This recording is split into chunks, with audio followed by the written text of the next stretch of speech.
Bu ağacını alan da ölüyor. Belki de tişke, belki de... Canım şey ve o ağacına koyulan şu kanatlarına ve palvanlar ve. Ölsem var. Ve o şu yaşta orada da durur ha.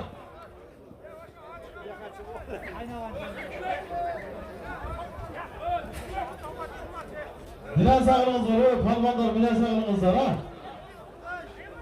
Biraz ağırınız var, palvanlar gelin size. Hacekanı karanız var, hacekanı.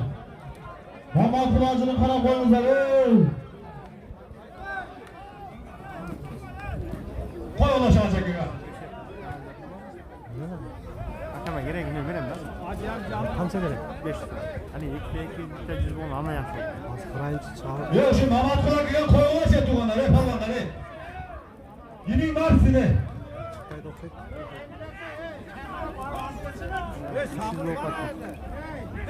Şambar! Para biraz Hazır boğazı tapmasam kayrap kırpırım. Hacekanı koyun mu? Şu aksakalını sıyırlar çek. Düz suyun kesmiş. Yok o şançanın koyun, koça koyun da Mamat Pulacı'na.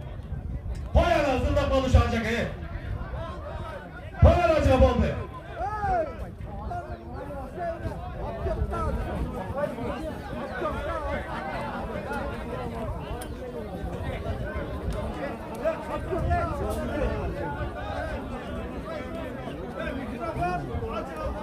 Ne alalım buraya?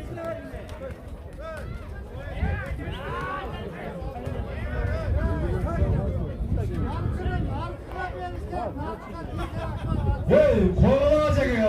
Alacak 67'ye çıktı.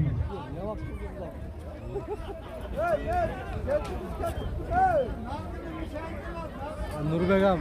Kızık düzülüyor olmaları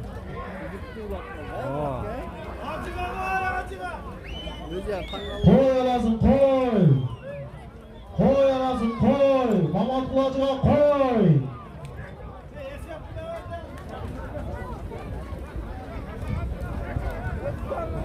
Oldu mu Hacaka oldu. Ana Hacaka orada düş. Koy lan şuraya.